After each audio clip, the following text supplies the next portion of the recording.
Video like जरूर कर लीजिए और ऐसे वीडियो लगातार फ्री में पाने के लिए चैनल को तुरंत सब्सक्राइब कर लीजिए और बेल आइकन को जरूर टैप कर लीजिए ताकि आगे भी सारे वीडियो आपको मिलते रहे। यूट्यूब में फॉलो करते हैं तो प्लीज ये वाला फ्री टेलीग्राम चैनल जरूर ज्वाइन कर लीजिएगा। सारे नोटिफिकेशन सारे अपडेट यहीं पे आते हैं, ध्यान रखिए।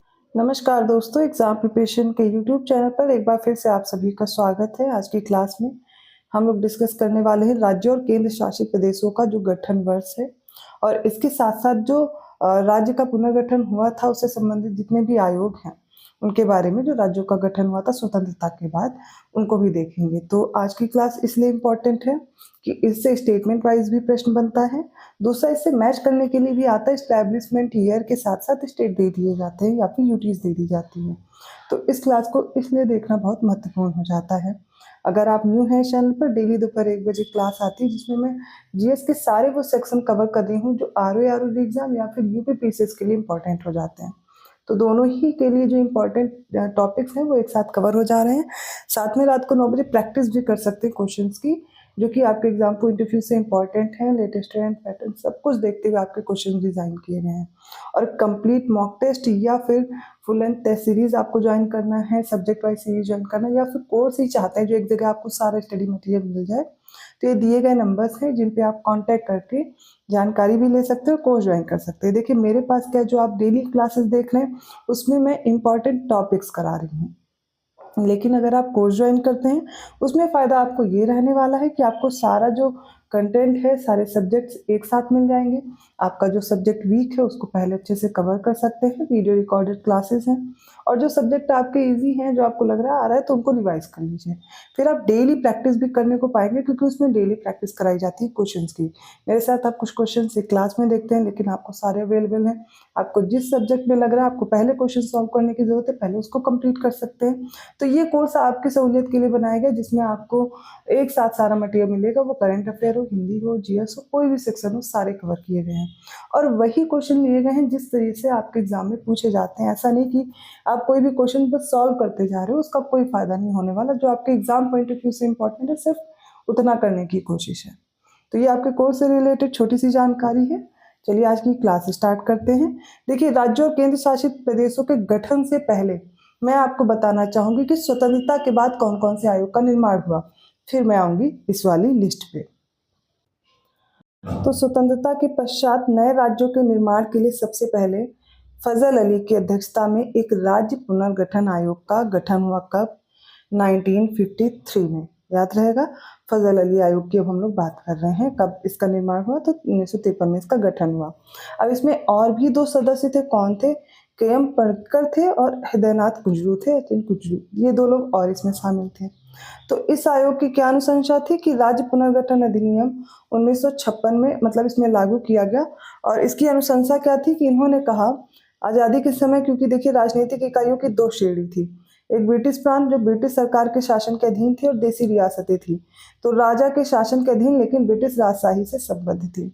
इन्होंने ये बताया कि भाषा के आधार पर राज्यों का गठन नहीं करना है, इन्होंने, इनकी अनुशंसा में ये नहीं था। ठीक है। दूसरा था जून 1948 में भारत सरकार ने एस.के. धर की अध्यक्षता में भाषाई प्रांत आयोग की नियुक्ति की और इस आयोग ने अपनी रिपोर्ट कब की थी? 1948 में पेश की थी। तो आयोग ने राज्यों का पुनर्गठन भाषाई आधार की बजाय क्या करा, प्रशासनिक सुविधा के आधार पर किए जाने की सिफारिश की थी। तो कांग्रेस द्वारा दिसंबर 1948 में एक और भाषाई प्रांत समिति का गठन किया गया। इसमें कौन थे? जवाहरलाल नेहरू, वल्लभ भाई पटेल, पट्टाभी सीतारमैया शामिल थे, जिसे हम क्या बोलते हैं? जेवीपी समिति के नाम से जानते हैं। किससे? जेवीपी समिति के नाम से। ठीक है। और इसने अपनी रिपोर्ट कब दी थी? तो 1949 में पेश की थी और इस बात को औपचारिक रूप से अस्वीकार कर दिया कि राज्यों का जो पुनर्गठन है वो भाषा के आधार पर होना चाहिए।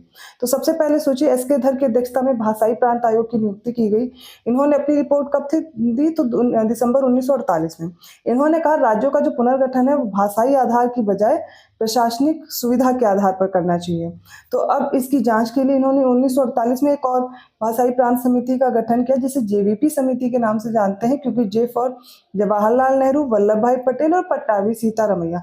इन्होंने भी अपनी रिपोर्ट में ये मानने से इनकार कर दिया कि भाषा के आधार पर किसी राज्य का गठन होना चाहिए। नेक्स्ट है आपको फजल अली की अध्यक्षता में, याद रखना है 1953 में इसका गठन हुआ था, जिसमें के.एम. पणक्कर थे, एच.एन. कुंजरू थे। और इस आयोग की जो अनुशंसा है बताया गया, इसको राज्य पुनर्गठन अधिनियम 1956 में लागू भी किया गया। आगे देखते हैं। फिर क्या हुआ कि अक्टूबर 1953 में भारत सरकार को भाषा के आधार पर पहले राज्य के गठन के लिए मजबूर होना पड़ा, जब मद्रास से तेलुगु भाषी क्षेत्रों को पृथक कर आंध्र प्रदेश का गठन किया गया। वैसा क्यों हुआ? इसके लिए एक लंबा आंदोलन हुआ था, जिसके अंतर्गत 56 दिनों की भूख हड़ताल की थी। कांग्रेसी कार्यकर्ता थे पोटी श्री रामुलु, इनका निधन हो गया था। तो इसके बाद इतना आक्रोश हो गया था कि इनको भाषा के आधार पर पहले राज्य का गठन करना पड़ा, वो हो गया आंध्र प्रदेश। फिर कहा गया कि आंध्र प्रदेश के निर्माण के अन्य क्षेत्रों से भी भाषा के आधार पर राज्य बनने की जो मांग है उठने लगी। इसके कारण भारत सरकार को दिसंबर 1953 में 3 सदस्यीय राज्य पुनर्गठन आयोग बनाना पड़ा, जिसे अभी हम लोगों ने 1953 में देखा कौन सा था, फजल अली की अध्यक्षता में फजल अली आयोग। तो इसमें 2 और सदस्य थे, अभी हम लोगों ने पढ़ा कौन थे, के.एम. पणिक्कर और हृदयनाथ कुंजरू थे। और इस समिति ने भी राज्यों के पुनर्गठन में जो भाषा का सिद्धांत है उसको अस्वीकार कर दिया, और फिर ये अनशन होता है, जिसके बाद आंध्र प्रदेश का गठन करना पड़ता है।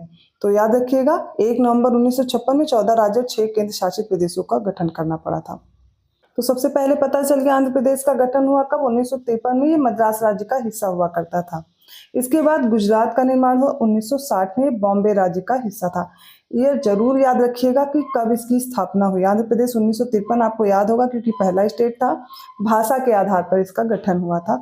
अभी आपने देखा फजल अली आयोग की अध्यक्षता में फजल अली आयोग बना था, जो उनकी अनुशंसा के आधार पर आपने देखा था कि भाषा के आधार को भी अस्वीकार किया गया था, लेकिन फिर भी इसको बनाना पड़ा। फिर मध्य प्रदेश 1956 में बनता है। इसमें मध्य प्रांत और बरार का हिस्सा आता था, मकई की रियासत और पूर्वी राज्य एजेंसी की रियासतें थी उससे। तो यहाँ पर देखेंगे मध्य प्रदेश 1956 में बना है, ठीक है। तो आंध्र प्रदेश 53-56 में, मध्य प्रदेश, गुजरात 1960 में। 1912 में बिहार बनता है, बंगाल प्रांत का हिस्सा था ये ब्रिटिश भारत का। उत्तर प्रदेश का गठन आपको याद होगा क्योंकि यूपी के निवासी हैं, तो 1950 में संयुक्त प्रांत था। पहले इसका नाम महाराष्ट्र 1960 में। तो गुजरात और महाराष्ट्र कब बनते हैं? 1960 में। मैं 2-3 बार रिपीट कर रही हूँ जिससे याद हो जाए। ये बॉम्बे राज्य का हिस्सा था। केरल 1956 में, तो केरल और एमपी साथ में। त्रावणकोर और कोचीन का राज्य था ये।